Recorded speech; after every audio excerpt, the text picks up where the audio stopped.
Lorena, c'était une fille très gentille, avec un grand cœur, qui demandait juste à être aimée par les gens et comprendre sa souffrance. L'été dernier, Laetitia a perdu une amie très proche. Elle ne méritait pas ça. Elle méritait la vie. C'est trop dur. Elle méritait la vie, cette fille.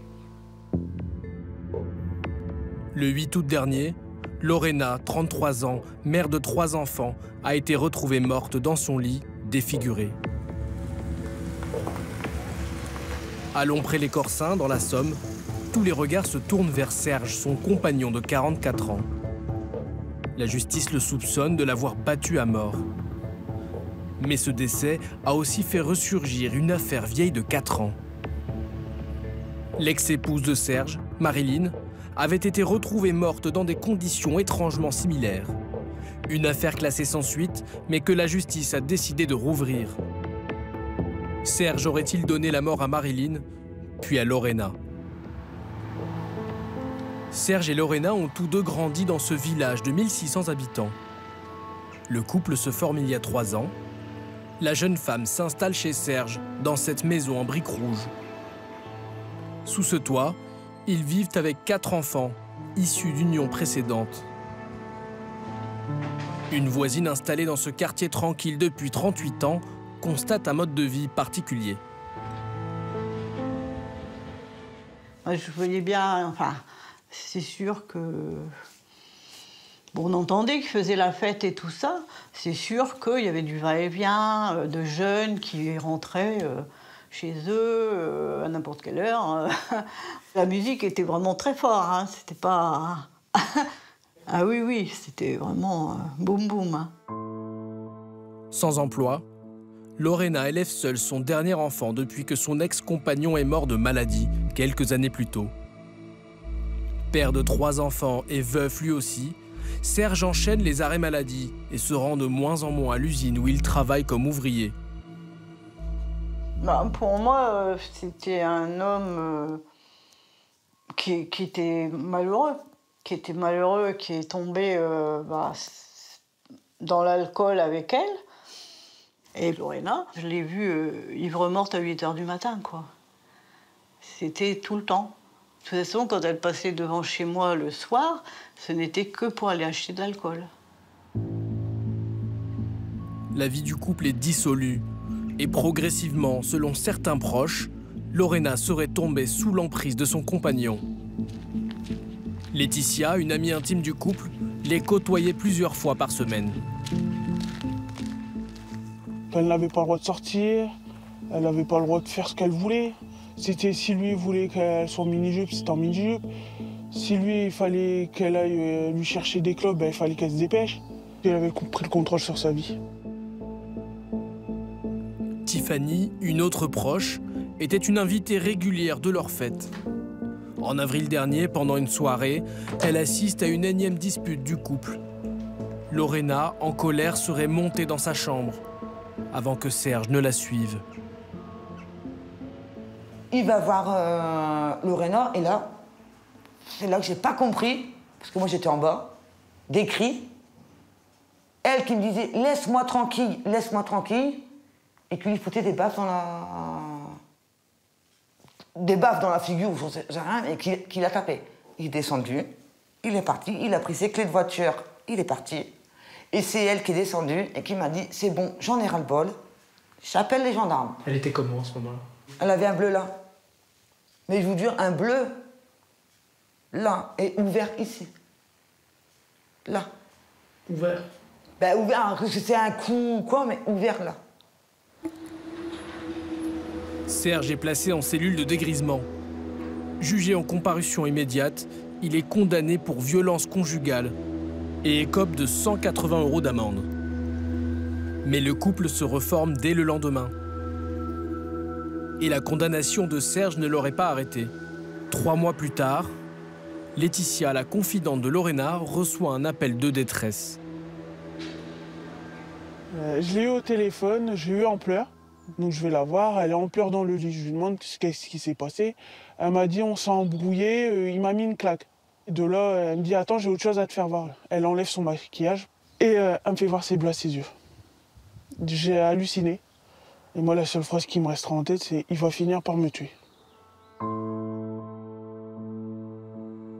Quelques semaines après cette confidence, le dimanche 8 août dernier, au lendemain d'une énième soirée arrosée, Serge appelle les secours.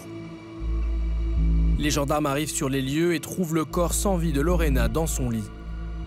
Ils relèvent de multiples traces de coups portés au visage et à l'abdomen. En garde à vue, Serge avoue l'avoir frappée pendant une dispute, puis s'être recouché avec elle. Il n'aurait découvert sa mort qu'en se réveillant. L'homme est mis en examen pour homicide sur conjoint et placé en détention provisoire.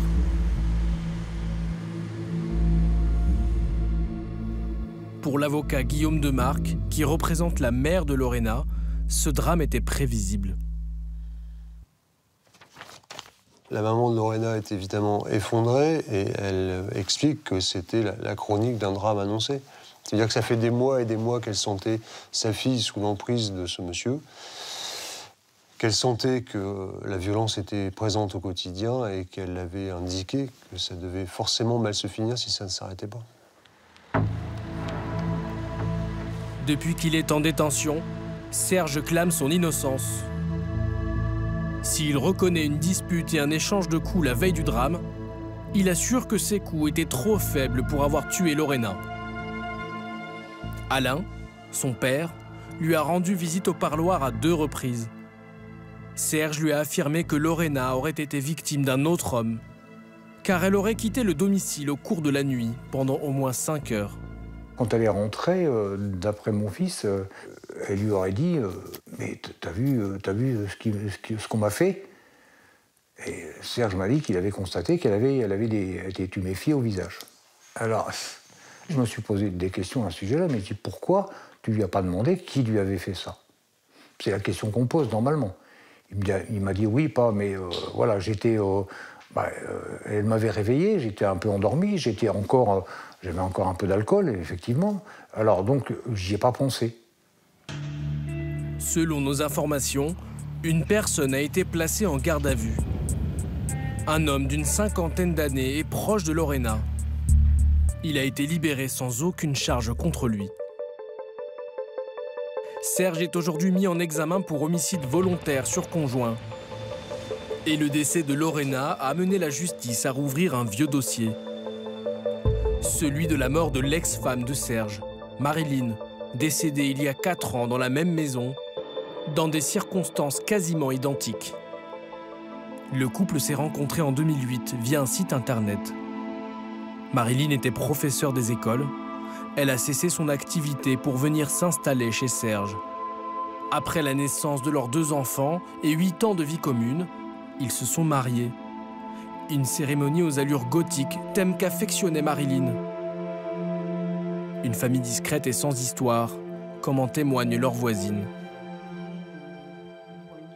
Ça se passait bien, c'était un bon couple, quoi. Il allait travailler, hein, puisqu'il travaillait ici à Lompré. Elle ne travaillait pas. Elle s'occupait des enfants, elle allait chercher ses enfants à l'école. Non, c'était vraiment la famille normale, quoi. On n'entendait rien, il n'y avait pas de soucis. Hein. Ils ont même, par la suite, racheté la bicoque à côté, là, qui était aussi pour agrandir un petit peu la maison. Et puis après, il arrivait le drame, donc... Tout s'arrête brutalement le 8 octobre 2017. Au petit matin, le corps de Marilyn est retrouvé sans vie dans son lit. Serge explique alors que son épouse a eu un grave malaise à la suite d'une chute accidentelle dans les escaliers. Selon le rapport d'autopsie, la mort a été causée par une rupture d'anévrisme compatible avec la chute de Marilyn. L'affaire est classée. Mais aujourd'hui, la justice s'interroge. Serge a-t-il dit toute la vérité sur les circonstances de la mort de sa femme? Pour Ghislain Fay, son avocat, aucun élément ne permet de contester la thèse de l'accident. Cette femme, elle est morte malheureusement de causes naturelles qui n'ont aucun lien avec des violences supposées. Ce qu'on pourrait vous dire, c'est 2 femmes qui meurent dans des conditions étrangement similaires, dans la même maison, avec le même homme. Qu'est-ce que vous répondriez à ça? Ce sont des raccourcis douloureux pour Serge Bacot, qu'on puisse remettre en cause à la fois les investigations qui ont été menées, l'autopsie qui a été réalisée à demande du parquet, et les conclusions qui ont été tirées à l'époque, c'est-à-dire que cette femme était morte de la rupture d'un anévrisme. Pour lui, c'est insupportable. Que Serge soit dépeint comme un homme violent et colérique, une femme qu'il a très bien connue ne peut pas l'entendre. Elle a été sa compagne pendant 8 ans, avant Lorena et Marilyn. Ensemble, ils ont eu un fils. Ma mère, elle disait que c'était le gendre idéal. Donc voilà. Il était apprécié de ma mère, de mon père, de mon petit frère.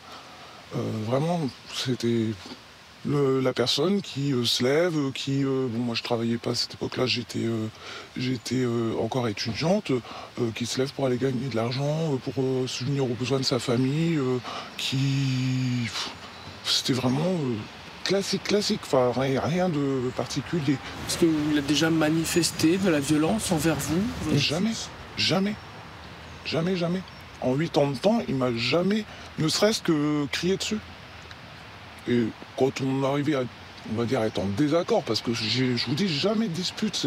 J'avais même eu une réflexion une fois par rapport à ça, parce que je lui disais, ça en devient même chiant. Tellement on se disputait jamais. Je disais quelque chose, il me disait oui, si tu veux. Aujourd'hui, la justice envisage d'exhumer le corps de Marilyn afin de réétudier les circonstances de sa mort. Quant à Lorena, la première autopsie n'a pas permis de déterminer les causes exactes de son décès. Des résultats complémentaires sont attendus dans les prochains jours.